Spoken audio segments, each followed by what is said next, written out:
Assalamualaikum friends, myself Saqib Javed and I am a student of class 9th OP Nawaz University Public High School. First of all, I would like to thank Mr. Ishtiaq sir for giving me an opportunity to stand here in front of you and deliver my presentation. So basically my presentation is about a very interesting topic that is CRISPR, C-R-I-S-P-R. So basically अगर इसकी हम full form पहले जाने तो इसकी full form है cluster regularly interspaced short palindromic repeats. ये होता क्या है? इसका नाम बहुत कॉम्प्लेक्स है लेकिन इसका काम बहुत ही सिंपल है। सिंपल टर्म्स में हम इसका काम जानेंगे। सबसे पहले इसका ओरिजिन और नेचुरल ओरिजिन जानते हैं कि ये इसको डिस्कवर वगैरह किसने किया था। बेसिकली एक आर्टिफिशियल रोबोट नहीं है, नाम से तो ये बहुत ही हाई फाई लगता है लेकिन ये आर्टिफिशियल रोबोट बिल्कुल भी नहीं है। अगर हम बैक्टीरिया की बात करें, बैक्टीरिया में एक नेचुरल डिफेंस सिस्टम होता है जिससे वो वायरस से लड़ते हैं। ये हो गई बैक्टीरिया की बात, लेकिन हम ह्यूमंस में इसका काम कुछ अलग तरीके से होता है, आगे जानेंगे उसके बारे में भी। अगर इसकी डिस्कवरी के बारे में बात करें, इसको डिस्कवर किया था जेनिफर डाउडना और एमेनुअल शार्पेंटर, जिनको इसके लिए 2020 में नोबेल प्राइज भी मिला था। तो आखिरकार ये करता क्या है?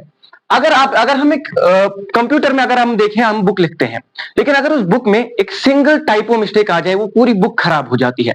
अगर हम अपने डीएनए को भी एक बुक की तरह मानिए और उस बुक में बिलियंस ऑफ लेटर्स हैं, अगर एक भी लेटर्स में टाइपो मिस्टेक आ जाए तो वो पूरा डीएनए खराब हो जाता है।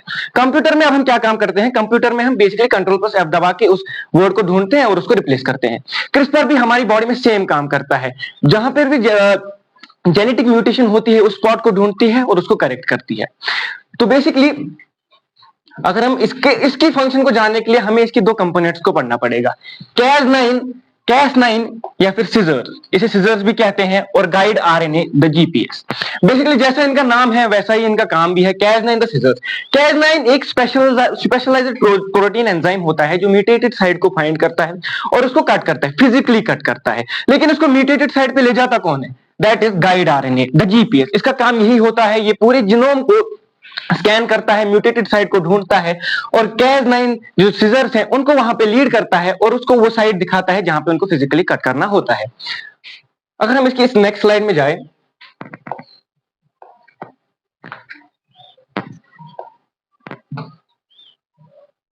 अगर हम इसका स्टेप बाय स्टेप प्रोसेस देखिए तो सबसे पहला स्टेप आता है हमारा टारगेटिंग, जो आरएनए करता है।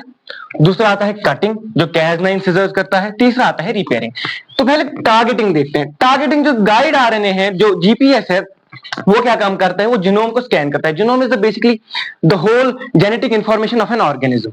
तो ये पूरे जीनोम को स्कैन करता है, डिफेक्टिव सीक्वेंस को ढूंढता है और फिर Cas9 की बारी आती है, Cas9 को वहां तक ले जाता है। Cas9 क्लीन ब्रेक को एग्जीक्यूट करता है और वहां पे जहां पे जो क्या कहते हैं डिफेक्टिव सीक्वेंस है उसको कट करता है। तीसरा काम आता है फिर सेल्स का, जो इसका जो सेल्स का जो काम है उनपे उनका काम होता है रिपेयरिंग का। बेसिकली जब ये दो एक्शन हो जाते हैं, कटिंग का और टारगेटिंग का, फिर आता है तीसरा हमारा रिपेयरिंग। यहाँ पे जो सेल्स का जो नेचुरल हीलिंग सिस्टम है वो ट्रिगर करता है और जो साइंटिस्ट के थ्रू डीएनए सप्लाई किया होता है, हेल्दी पीस ऑफ डीएनए, उसको ज्वाइन करता है।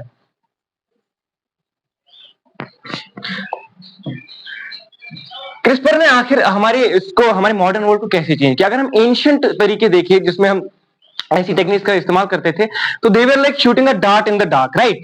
लेकिन क्रिस्पर ने हमारे काम क्या किया?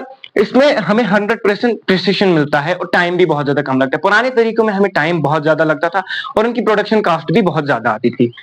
अगर हम इसकी रियल वर्ल्ड एप्लीकेशन देखें तो हमें पता है कि ये डिजीज क्योरिंग का भी काम करता है। फॉर एग्जाम्पल हमें देखने को मिलता है हेरिडिटरी ब्लड डिसऑर्डर्स, उनको ठीक करने में मदद करता है और सुपर क्रॉप्स को इंजीनियर करने में। सुपर क्रॉप्स बेसिकली एक ऐसे क्रॉप्स होते हैं जो heavy drought, severe climate change को बिना किसी केमिकल या पेस्टिसाइड के रेजिस्ट करता है।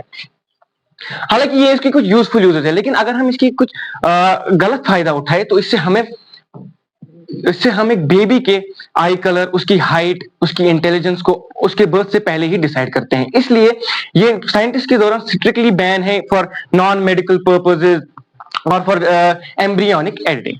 Thank you.